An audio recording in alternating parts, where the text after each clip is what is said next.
Hi Aquarius, welcome to your January 2019 Astro Update. It's Raina here, and in January you're going to be doing a lot of inner work because the Sun is in the 12th house as the month begins, and Mercury joins the Sun on the 4th of the month. So the 12th house is Pisces' natural house. It's the house of past life stuff. So the house of karma, the house of spirituality itself, or especially the mystical house. It's the house of, I don't know if I should say subconscious memories, unconscious memories. I always get those two mixed up, but those things that are sublimated and that you may not have conscious knowledge of. Maybe this is why this is the house that is the mental health house versus the 6th house, which is the physical health. And so my experience, just having had my birthday and experiencing 12th house influence for the month prior, is that it can feel kind of strange. You know, you can have like deja vu experiences where you see something and it reminds you of something, but you can't put your finger on it. And even emotionally, it's like a lot is going on beneath the surface, but you may also feel very desiring of solitude, which is kind of atypical or uncharacteristic for Aquarius. You know, all of the air signs tend to be pretty social, and so you may be more introspective or downright into hermit mode for the next several weeks. And Mercury in this house can make you a lot less analytical and a lot more woo, where your mind is going in very interesting directions that are not linear.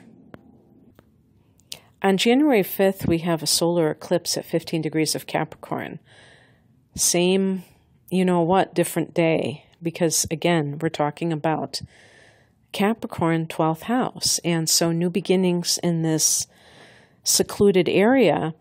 And this could be something associated with a spiritual practice.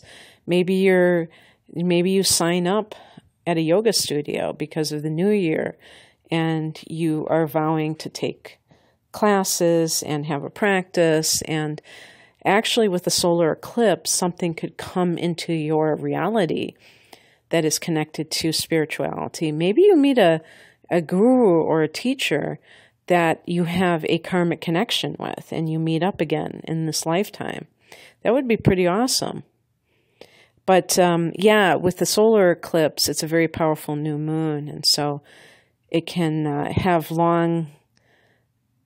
they can have like lasting effects, but actually, I don't know about lasting effects, but yeah, it's transformative, but it's also has a greater sphere of influence. So a typical new moon, we talk about the time between, like 3 days is kind of the real power period. And with an eclipse, it could be 40 days to several months, who knows, It could be a lot longer of an influence. So yeah, that's the 5th. And then on the 6th, Uranus, your ruler, turns direct in Aries, where it's been retrograding. And so that's the 3rd house, the house that Gemini rules.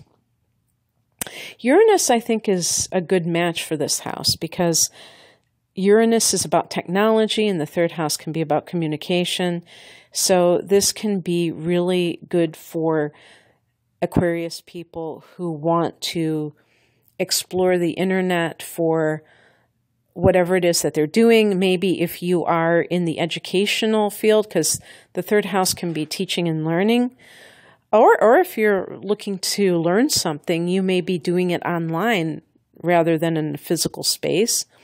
And even teaching, people do teach from a distance. Although I will say that the third house is connected to younger grades. The ninth house, the opposite house, is more of the academia, university level of teaching or learning. And the third house could be more of a, getting a certification, or an endorsement, some kind of, credentials. And it could also be elementary school education. And you could teach from a distance even for elementary school. And also you could be learning, maybe you are learning some kind of skill and you're doing it online. But definitely anything exploring YouTube as a potential way to get your voice heard is a possibility, or blogging. And so the next day after that, we have Venus going into Sagittarius. This is on January 7th, and this is your 11th house. And guess what, Aquarius? This is a house that you rule, so it's not just any house. So Venus in the 11th house is very social. Now, I just told you were a hermit, so maybe this will nudge you out of your cocoon and at least getting into the socializing spirit a little bit. The 11th house is the house of hopes and wishes, and Venus can bring money to this sector. So maybe if you have some kind of a dream that you've held and you didn't have the cash, perhaps you will get some money to be able to make this happen. But the 11th house can be friendships and group associations, and this can be good for maybe finding love through your social circle, or perhaps just enjoying friendships, being popular at this time. And I would even make the extension with any kind of career matters. If networking figures into it, that you could gain financially from that, maybe in an offhand way. On the 20th, the sun goes into Aquarius, your sign.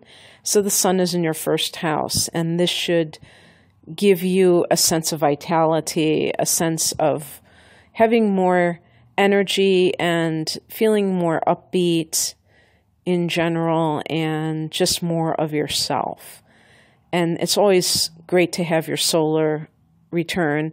Happy birthday to those of you in the early degrees of Capricorn. I know a couple of you people. Oh, I've actually met more than 2 who are born in January babies. And so that's happening. And then on the 21st, the next day, there is a lunar eclipse at 0 degrees of Leo, your opposite sign. And this is your 7th house of relationships. So that should be interesting. This is the last of the eclipse cycle between your sign and Leo. And so we're putting these dramatic changes to rest now. You've probably had at least 1 or 2. And this could be a curtain call on a long-term relationship. My feeling is that this is not necessarily something random out of the blue. Even though eclipses, like a lunar eclipse, could be a sudden break, I still think that the chances are that you have already had a bit of issues with this particular relationship in the past, and especially in the last year and a half when the eclipses were happening, because they were already kind of sparking change. And for those people that the change was a stressor, this could be the final break. So it could be like the final straw, but it certainly wouldn't be just completely a surprise. I highly doubt. I'm not one to believe in, oh my God, I never saw it coming. I tend to doubt that you should ever not see a relationship ending.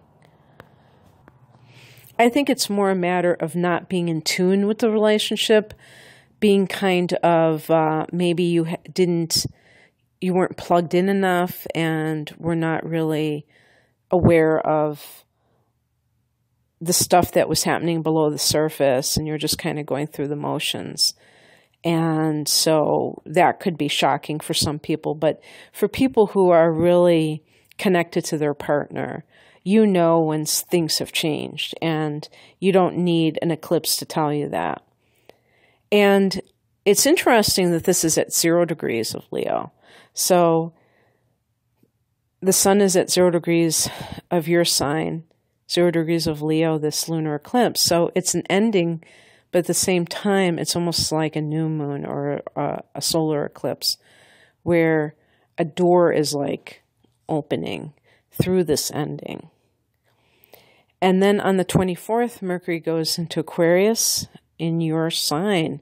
First house, you become a great salesperson for yourself.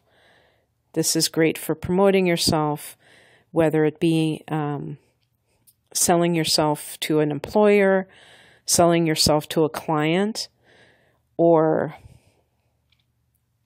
if you're looking for love, being able to convey who you really are. And this is also great just in general. Mercury, I think, works very well with Aquarius, and for all of us, can make us very inventive and analytical and boost our IQ quite a bit. So that's always nice. So how could I condense this type of influence? I think that you start the month with a lot of spiritual triggers, and then you end up kind of settling into your own personal life, your shining in the world with the sun in your sign, and dealing with personal relationships. A kind of a turning point maybe in a personal relationship. Okay, Aquarius, that's what I have for you. Never a dull moment, right? So if you'd like a personal reading, the link is below. Otherwise, have a great month. Take care. Bye.